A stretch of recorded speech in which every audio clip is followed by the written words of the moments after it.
আসসালামু আলাইকুম বন্ধুরা, শান্তির ব্লগার রান্নায় জানাই সবাইকে স্বাগত। আবারও চলে এসেছি আপনাদের মাঝে আর একটা রেসিপি নিয়ে। তো আজকে আমি করে দেখাবো সকালে ব্রেকফাস্টের জন্য একটা খুব হেলদি টিফিন। এটা আপনারা সকালে ব্রেকফাস্টে বা বিকালে টিফিনের জন্য বানাতে পারেন, আর বাচ্চাদের স্কুলেও ওটা দিতে পারেন। একটা হেলদি খাবার বলতে পারেন এটা। তো চলুন শুরু করি। আমি এখানে নিয়ে নিয়েছি যে আমরা প্রতিদিন রান্না করি ভাতের চাল, ওই চাল আমি এখানে নিয়ে নিয়েছি 1 বাটি। এই বাটিটা মাপ করেই আমি 1 বাটি নিয়েছি, আর আপনারা আপনাদের প্রয়োজন অনুযায়ী নেবেন, বাড়িয়ে কমিয়ে। এরপর আমি এই চালটাকে ধুয়ে নেব 2 থেকে 3 বার পানি পাল্টে পাল্টে ভালো করে পরিষ্কার করে ধুয়ে নেব। তো চালটাকে আমি 3 বার পানি পাল্টে পাল্টে ধুয়ে নিয়েছি। এরপর আমি চালটাকে ভিজিয়ে রেখেছিলাম 3 থেকে 4 ঘন্টার মতো। এই দেখুন চালটা খুব সুন্দরভাবে ভিজে গেছে। এরপর আমি পানি থেকে চালটাকে ছেঁকে নিয়েছি, আর এদিকে আমি কিছু সবজি কেটে নিয়েছি। এখানে আমি নিয়েছি গাজর, ক্যাপসিকাম, পেঁয়াজ কুচি, টমেটো আর কাঁচা লঙ্কা কুচি। আর এখানে নিয়েছি 1 বাটি মটরশুঁটি। এই বাটিটা মাপ করে আমি চাল নিয়েছিলাম, আর এটা মাপ করে আমি 1 বাটি মটরশুঁটি নিয়েছি। এখানে আপনারা আরও চাইলে সবজি দিতে পারেন, যেমন বিনস, বরবটি, এসব কিছু আরও দিতে পারেন, যেগুলো খুব সহজে সেদ্ধ হয়ে যাবে। এরপর আমি এখানে যে ভিজে রেখেছিলাম চালটা, সেটা এখান থেকে আমি নিয়ে এরকম একটা মিক্সিং জারের মধ্যে নিয়ে নিয়েছি। আর এখানে আমি দিয়ে দিচ্ছি মটরশুঁটি। এটা আমার একবারে এটা হবে না, আমি দুবারে এটা মিক্সিং জারের মধ্যে এটা পেস্ট করে নেব। তো দেখুন খুব সুন্দরভাবে একটা পেস্ট করে নিয়েছি। আর এখানে খুব বেশি আমি পানি দিইনি, আমি এখানে 2 চামচের মতো পানি দিয়ে এটা একটা পেস্ট বানিয়ে নিয়েছি দেখুন। এরপর আমি একটা মিক্সিং বোলের মধ্যে এটাকে ঢেলে নেব। তো একটা মিক্সিং বোলের মধ্যে ঢেলে নিয়েছি। আবারও যে বাকি চাল আর মটরশুঁটি সেটাকে আবারও একটু পেস্ট বানিয়ে নেব, কারণ একবারে আমি দিইনি, এটা দুবারে তৈরি করে নিয়েছি। দেখুন এটা খুব সুন্দরভাবে পেস্ট তৈরি করে নিয়েছি, এই দেখুন। এরপর আমি এখানে নিয়েছি কিছু মশলা। এখানে আমি নিয়েছি নুন, 1 চামচ হলুদ গুঁড়ো, 1 চামচ লঙ্কার গুঁড়ো, 1 চামচ ম্যাগি মশলা আর 1 চামচ চাট মশলা। এখানে আর কিছু মশলা দেব না। মশলাগুলো আমি দিয়ে একটা চামচ দিয়ে খুব সুন্দরভাবে এর সঙ্গে মিশিয়ে নেব। দেখুন এটা খুব ভালো করে মিশিয়ে নিতে হবে, যাতে কোথাও দলা না পেকে থাকে।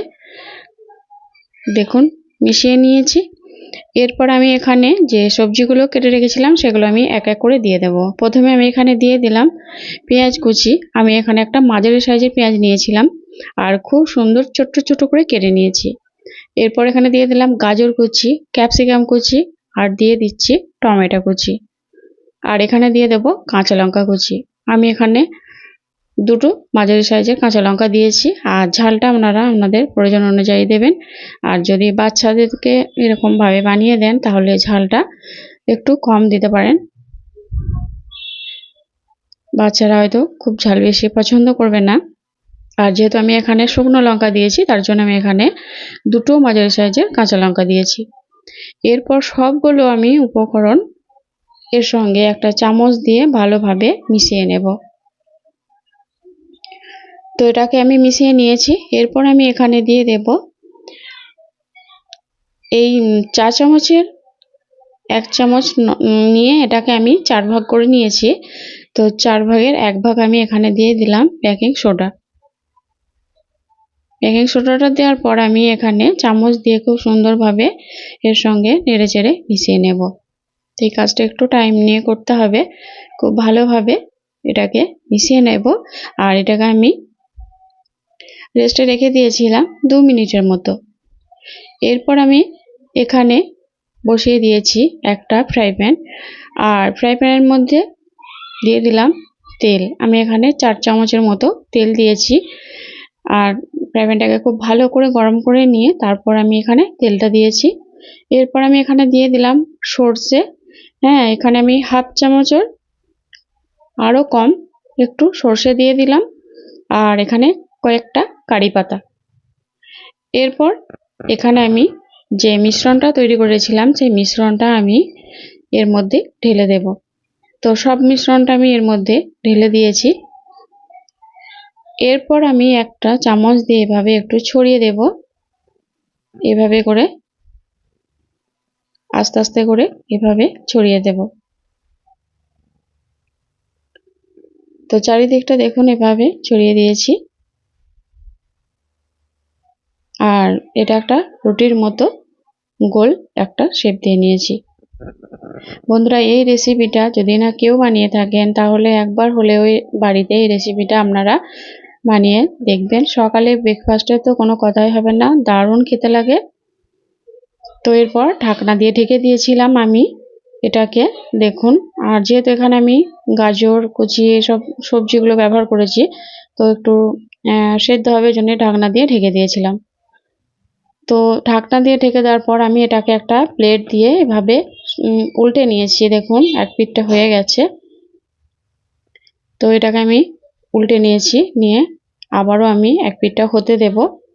তো এইভাবে করে এটাকে আমি রেডি করে নেব। আবারও ঢাকনা দিয়ে ঢেকে দিলাম যাতে সবজিগুলো খুব তাড়াতাড়ি সেদ্ধ হয়ে যায়। তো দেখুন, এইভাবে করে এটাকে দেখুন একটু তুলে দেখে নিলাম যে এটা উঠে আসছে কিনা, তাহলে বুঝবো এটা হয়ে গেছে। তো আবারও একটু আমি এটাকে ঢেকে দিয়েছিলাম যাতে সবজিগুলো খুব সুন্দরভাবে সেদ্ধ হয়ে যায়। তো দেখুন, এটা আমার হয়ে গেছে, হাতে আর লেগে যাচ্ছে না। এরপর আমি এটাকে একটা প্লেটে উঠিয়ে নিয়েছি।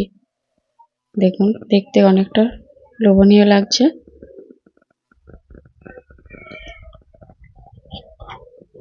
তো এরপর আমি এখানে এটাকে একটা ছুরি দিয়ে কেটে নেব। তো দেখুন, এভাবে ছুরি দিয়ে কেটে নিচ্ছি, খেতে সুবিধা হবে। এরকম পিস পিস করে আমি কেটে নেব। এটা আপনারা যে কোনো ভাবে এটাকে কেটে নিতে পারেন, চৌকো ভাবে। তো দেখুন, এই দেখুন কতটা লোভনীয় লাগছে, দারুণ খেতে লাগে বন্ধুরা। তো এই রেসিপিটা আমার কেমন হয়েছে আপনারা অবশ্যই জানাবেন, আর ভালো লাগলে লাইক কমেন্ট শেয়ার করবেন। তো আজ এ পর্যন্ত, দেখা হবে আবার নতুন কোনো ভিডিওতে।